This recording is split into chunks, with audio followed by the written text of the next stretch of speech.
Now it's my pleasure to welcome António Guterres. António, you're really a strong voice for climate action in the world, and we know what you do every day to put the fight against climate change at the top of the agenda of all the states of the world. So we're very happy that you're with us. António, the floor is yours. Thank you very much, and please convey to Angela and Boris my warm regards. I was listening to them this morning, trying to intervene, but the hiccups on our communication system did not allow it to do so. But it's a pleasure to be back and to be able to address this very important summit. Excellencies, dear friends, I want to thank Chancellor Angela Merkel and the German government for convening this year's Petersberg Climate Dialogue with the United Kingdom, president of this year's UN Climate Conference. And I strongly congratulate Germany for aiming to achieve carbon neutrality in 2045 and increase its 2030 target to cut its emissions by 65% compared to 1990 levels.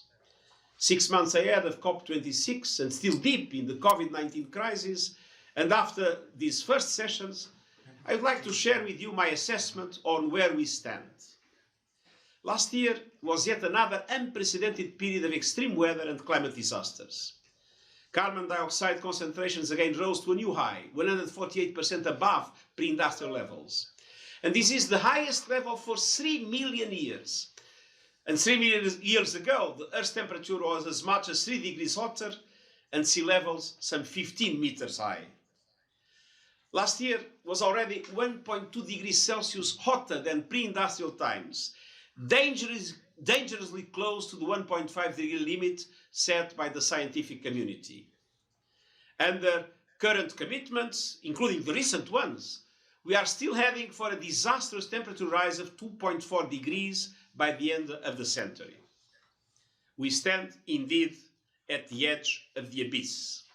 But if we work together, we can avert the worst impacts of climate disruption and use the recovery from the COVID-19 pandemic to steer us on a cleaner, greener path. To address climate change, it is clear to me that we need an equal balance between mitigation and adaptation, and both backed by finance and technological support to developing countries. And this will allow both developed and developing countries to fully mobilize to reach global net zero emissions by mid-century and build resilience to changes to come. On mitigation, I see encouraging signs from some major economies. Countries representing 73% of emissions have committed to net zero by 2050. But we need all countries, especially the G20, to close the mitigation gap further by COP26.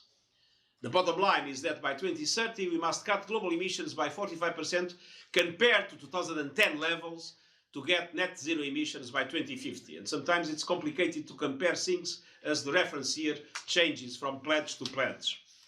But that is how we will keep hope of 1.5 degrees alive. A top priority must be to end coal use by 2030 in OECD countries and by 2040 across the globe. And the move from polluting to renewable energy must be a just transition involving local governments, unions and private sector to support affected communities and people generating green jobs. We can no longer afford big fossil fuel infrastructure anywhere. Such investments simply deepen our predicament. They are not even cost effective.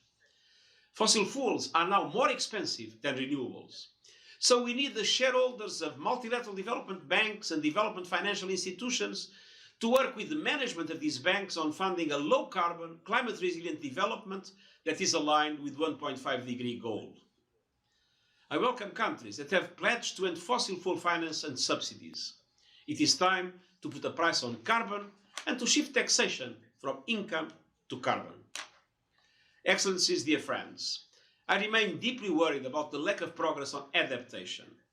Already people are dying in big numbers, farms are failing, millions face displacement, and there is a false dichotomy that says adaptation finance can only increase at the expense of mitigation finance. The fact is that we need both.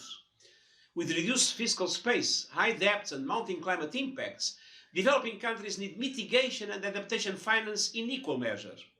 Yet, adaptation finance to developing countries is a mere 21% of climate finance. This represents 16.8 billion US dollars.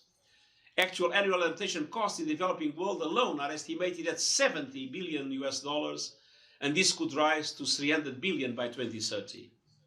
I reiterate my call to donors, multilateral development banks, to ensure that at least 50% of climate finance is for adaptation and resilience. And I ask them to make concrete proposals so small island developing states and the least developed countries can access climate finance more easily than today. The success of COP26 rests on achieving a breakthrough on adaptation and finance. And this is a matter of urgency and trust. Developed countries must honor the long-standing promise to provide 100 billion US dollars annually for climate action in developing countries. And the upcoming G7 summit is a pivotal moment. I call on the leaders of G7 to take the lead, with other developed countries following, to make substantial climate finance pledges for the coming 5 years. For some, this means at least doubling their latest climate commitments. Excellencies, dear friends, we have 6 months until COP26. We must make them count. I encourage all ministers to start working on an ambitious and balanced political deal that supports developing countries. And I ask all stakeholders to make sure that their plans and initiatives are ambitious, credible, and verifiable. There must be no doubt on the environmental integrity of our actions. From Article 6 negotiations to private sector net zero commitments, we have a small and narrow window of opportunity to do the right thing. But our future is in our hands and in your hands, dear friends. Let us use the pandemic recovery and COP26 to promote a safe and sustainable future for all nations and people.